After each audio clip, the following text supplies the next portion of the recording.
गुरमुखो, एक बार कबीर साहिब जी कहीं जा रहे थे कि मार्ग में एक ब्राह्मण देवता से भेंट हो गई, जो हाथ में लोटा और कान पर जनेऊ लपेटे हुए सोच क्रिया से निपटकर गांव की तरफ आ रहा था। महापुरुषों का अवतार स्वाभाविक ही परोपकार की खातिर होता है और वह केवल जीवों को ब्रह्मजाल के बंधनों से मुक्त कराने के लिए संसार में आते हैं। कबीर साहिब जी ने उसको चिताना चाहा, बोले, पंडित जी राम राम। परंतु पंडित जी ने मौन के सिवाय कोई उत्तर नहीं दिया। कबीर साहिब जी ने फिर कहा, पंडित जी राम राम, परंतु उत्तर फिर भी नहीं मिला। तीसरी बार फिर कहा, किंतु उत्तर में फिर वही चुप रहे। अंत में कबीर साहिब उसके पीछे पीछे हो लिए।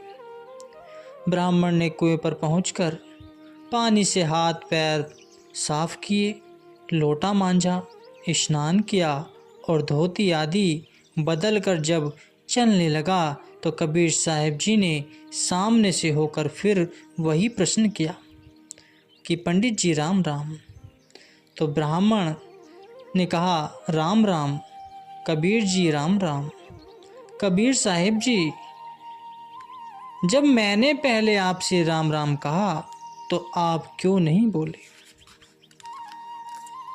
तो ब्राह्मण ने कहा, उस समय मैं सोच क्रिया के कारण अपवित्र था और उस अपवित्र दशा में राम राम कहना ठीक नहीं था, इसलिए मैं नहीं बोला। कबीर साहिब जी ने कहा, तो क्या अब आप पवित्र हो गए हैं? ब्राह्मण बोले, जी हाँ। फिर कबीर साहिब जी ने कहा, किससे? ब्राह्मण, पानी से। कबीर साहिब जी, तो पानी किससे पवित्र होता है? ब्राह्मण, वायु से। कबीर साहिब जी, वायु किससे शुद्ध होता है? ब्राह्मण, जब शेष नाग अपने 1000 मुख से भगवान नाम का उच्चारण करते हैं तो वायु उस नाम के साथ स्पर्श करने से शुद्ध हो जाती है। तो कबीर साहिब जी ने कहा, तो फिर सबको पवित्र करने वाला तो भगवान का नाम हुआ। ब्राह्मण, इसमें संशय ही क्या है? कबीर साहिब जी ने कहा, वही नाम लेने को तो मैंने उस समय भी आपसे कहा था, फिर आप बोले क्यों नहीं?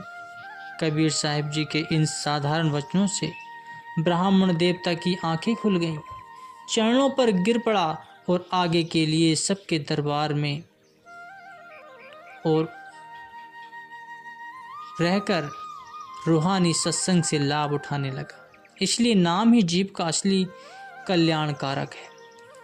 इसके जपने से जन्म मरण के बंधनों से छूटकर मोक्ष मिलती है, कठिनाइयाँ दूर होती हैं और जीव इस लोक और परलोक दोनों में सुखेरु हो जाता है। नाम तुली कछु अवरु न होई, नानक गुरुमुखु नाम पावै जनु कोय। गुरुमुखो, नामदान तो ले लिया, अब उसे लेने के बाद किस कार्य को करना और किस कार्य को नहीं करना, गुरुमुखो होने की क्या शर्त है? क्योंकि नाम का अधिकारी केवल गुरुमुख ही है। चाहे गुरु अपनी दया से जो कोई शरण में आ जाता है उसी नाम का दान बख्श देते हैं, परंतु लाभ वही उठाता है जो उसका पात्र होता है। जो पात्र या संस्कारी नहीं होता वह उसकी महिमा को नहीं जानता। बादल सब जगह एक समान वर्षा कर जाते हैं, परंतु जो धरती अच्छी होती है उस पर उसका असर कुछ और होता है और ऊसर जमीन पर कुछ और होता है। इसी प्रकार सद्गुरु नाम तो सबको बख्श देते हैं, किंतु जो संस्कारी होते हैं वे उसमें रंगे जाते हैं और जो संस्कार रहित होते हैं वे वैसे के वैसे पड़े रह जाते हैं।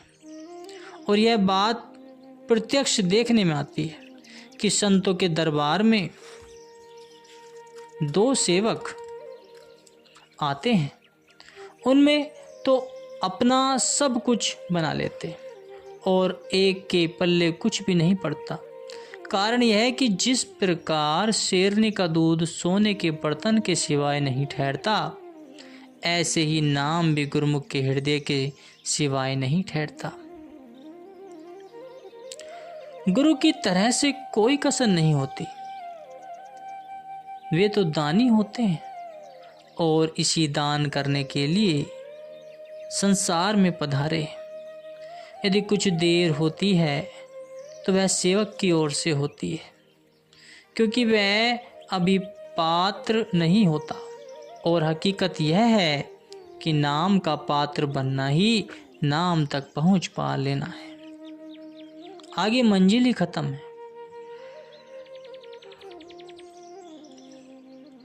इसलिए संतों ने मन की सफाई के वास्ते गुरु की सेवा का अंग साथ शामिल कर दिया है कि जब सेवा करते करते सेवक का मन शुद्ध हो जाएगा तो वह तुरंत ही नाम की रंगत में रंगा जाएगा।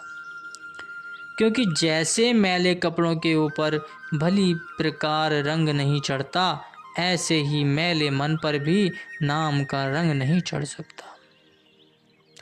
जब वह शुद्ध होगा तो नाम की लाली को ग्रहण करने में उसे देर नहीं होगी।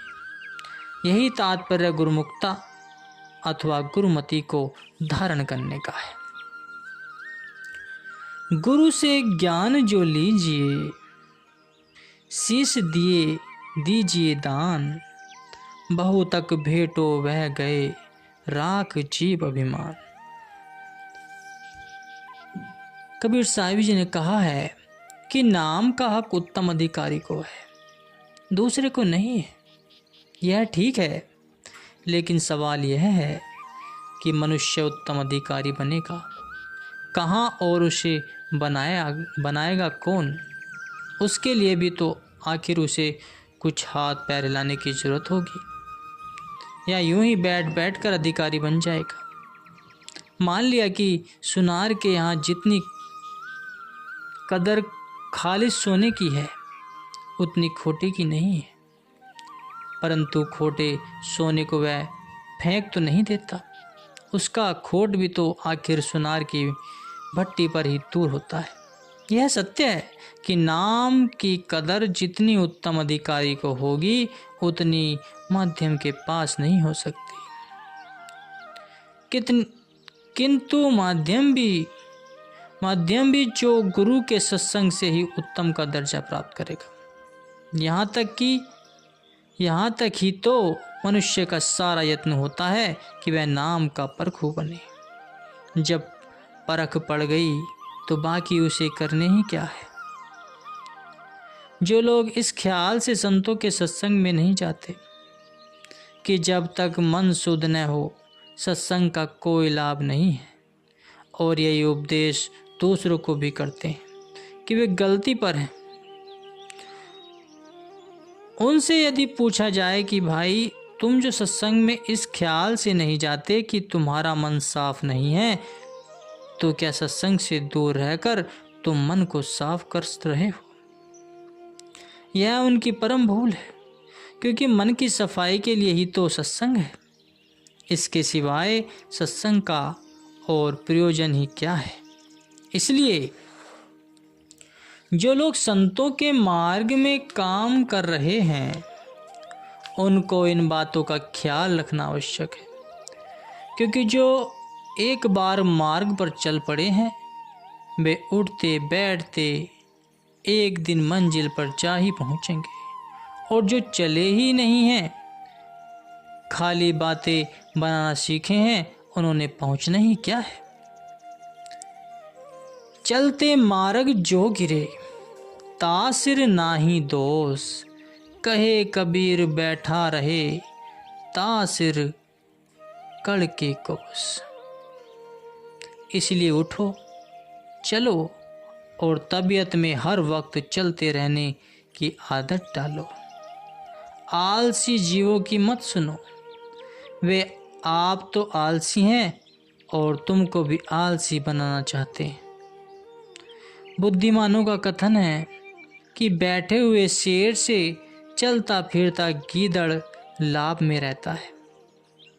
इसलिए जो कुछ गुरु ने बतलाया है उसका थोड़ा बहुत अभ्यास रोज किया करो और ऐसी आदत डालो कि जिस तरह नशेई मनुष्य नशे के बिना नहीं रह सकता, ऐसे ही तुमको भी गुरु के नाम का अभ्यास किए बिना भोजन अच्छा न लगे। ऐसी आदत डालो। बिनु नावे मरी जाइए मेरे ठाकुर, जिए अमली अमली लुभाना। जब ऐसी आदत हो जाएगी फिर समझ लो कि कभी न कभी अपनी मंजिल पर पहुंच ही जाओगे। यदि भजन में मन नहीं लगता तो इसका ख्याल भी मत करो। पहले अभ्यास में बैठने की आदत दृढ़ करो। जब आदत दृढ़ हो जाएगी तो मन आप से आप लगने लग जाएगा। करत करत अभ्यास के जड़मति होए सुजान, रसरी आवत जात है सिल पर पड़त निशान। 5 साल का बच्चा शुरू में उत्कादित की पाबंदी को कब गवारा करता है। वह आजाद रहकर गलियों में खेलना कूदना जानता है। उसे जमात में पाबंदियों के साथ बैठना थी कठिन नहीं, परंतु माता पिता प्यार प्रीति से और उसे लोभ आदि देकर उसे स्कूल में भेजने की तैयारी करते हैं ताकि उसे कम से कम बैठने की आदत पड़ जाए। जब धीरे धीरे लड़का स्कूल में जाने की आदत सीख जाता है तो आगे आप से आप चलने लगता है। इसी प्रकार मन को भी जन्म जन्मांतरों से आजाद रहने की आज़ादी की आदत पड़ी हुई है। यह भजन की पाबंदी कब गवारा करता है। लेकिन जब तुम उस बच्चे की तरह उसको धीरे धीरे भजन की आदत सिखाते रहोगे तो यह अवश्य एक दिन सीख जाएगा और फिर इसको भजन का रस भी आने लगेगा। परंतु पहले आदत का बनाना बहुत जरूरी है।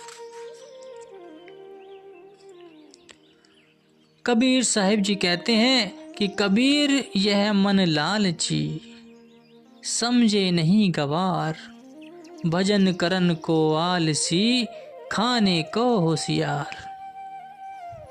यह ठीक है कि मन जैसे और कामों को पुरुषार्थ के साथ करता है वैसे भजन की तरफ नहीं लगता, बल्कि इससे जान छुड़ाता है। परंतु इसकी माननी नहीं चाहिए और न ही इसके कहने पर भजन को आगे के लिए छोड़ देना चाहिए, क्योंकि ऐसा करने से यह तुम्हारे वश में नहीं आ सकेगा, बल्कि तुमको एक दिन भजन के काम से रोक देगा। इसलिए इसके धोखे में नहीं आना चाहिए।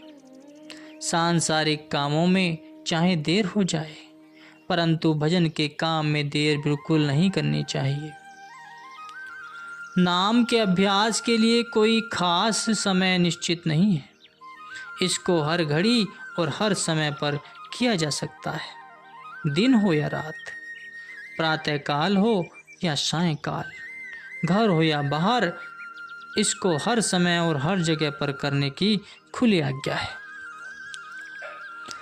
परंतु फिर भी प्रातःकाल खासकर उत्तम और लाभदायक समय समझा गया है, क्योंकि उस वक्त मन की वृत्तियां कुदरती तौर पर कुछ शांत होती हैं और मन भजन में लगता है। दूसरे उस समय चारों ओर शांति छाई हुई होती है। इससे भी मन की एकाग्रता में सहायता मिलती है।